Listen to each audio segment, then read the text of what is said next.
So let's talk about TVOS and Apple TV.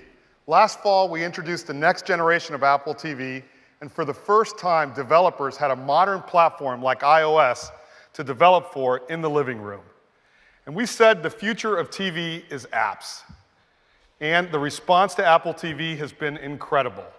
Here is what Chris Albrecht, the CEO of Starz, had to say. TVOS has allowed Starz to create an experience on Apple TV unlike anything we've done before, and our subscribers are loving it. Here's what the CEO of Boombit, a very popular iOS game developer, had to say. We easily extended our iOS game experience to the living room, something that is incredibly difficult to do on traditional consoles. Now, our last generation Apple TV had 80 video channels, and thanks to many of you, we now have over 1,300 video channels.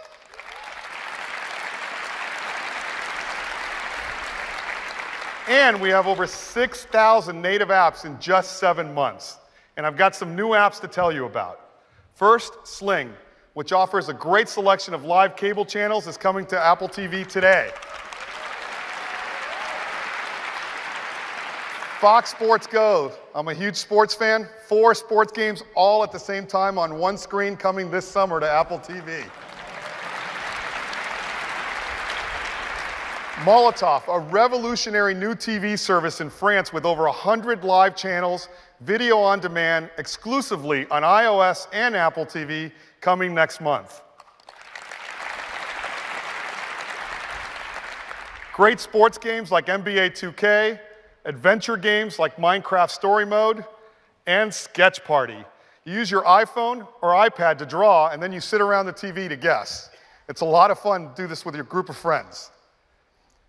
Now, we've got great updates to tell you about for tvOS, and let me start with the Apple TV Remote app. Now, Apple TV comes with the incredible Siri Remote. It uses touch for navigation, Siri to tell it what you want to watch, and motion to play games. But a lot of our customers have told us that they would love an app on their iPhone that had all those same capabilities, and so we're making a new version of the Remote app. This is what it looks like. It's got a beautiful Now Playing screen with playback controls, but most importantly, all the features of the Siri Remote. You have touch for navigation, Siri to give it commands, and it uses the accelerometer and gyroscope to play games.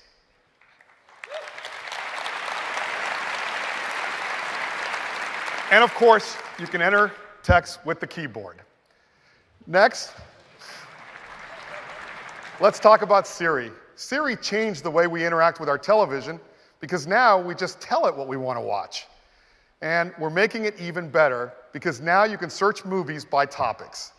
Now, my daughter is actually going to high school this fall, and I remember back when I went to high school, it's been a while, there's some great movies that I'd love to watch with her. And now Siri makes this really easy because I can just say, find high school comedies from the 80s. And sorry, we'll do that one again. Find high school comedies from the 80s. And there are some of my favorites. I actually have watched them all. Let's take a look at Ferris Bueller's Day Off. And with just one tap, we can start watching. Now, Siri actually searches over 650,000 movies and TV shows now. But what about YouTube? Well, that's easy too, because now you just ask Siri. Search YouTube for Steph Curry's three-pointers.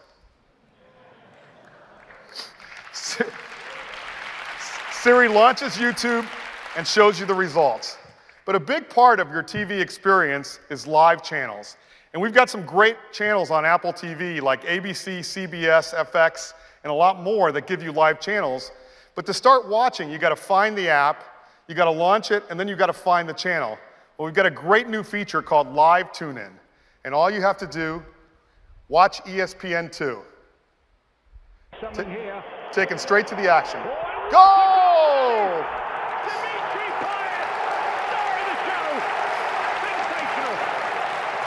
And this is already working with a lot of great channels, and we're making live tune-in available on both your iPad and Apple TV as well. And one problem with this is, let's be honest, when you go in and you launch a video channel app for the first time, you get something like this.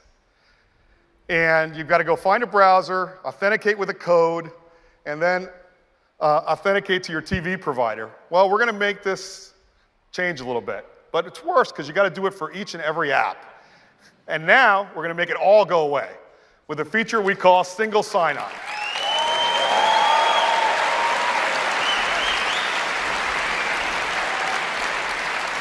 You sign in once on your Apple TV and you get access to all of your network apps.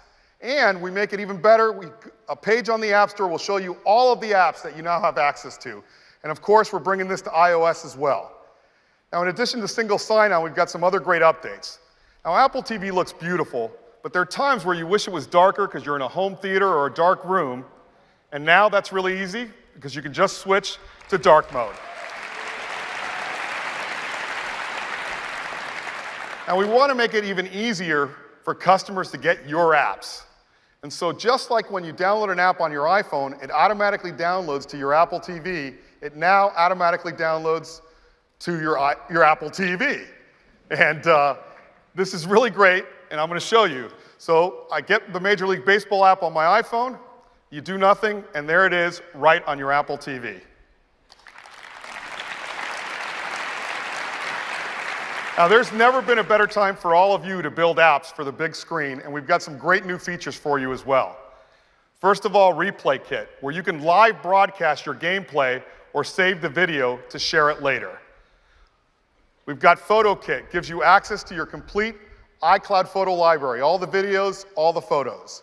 And of course, HomeKit, where you can create apps to control all the devices at home.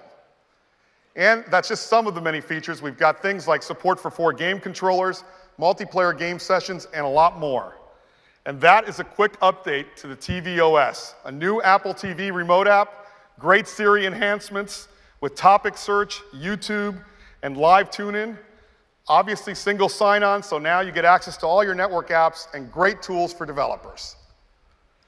And all of you will get a developer preview today. I can't wait to see all of the apps that you start building. And our customers will get it this fall, and that is TVOS.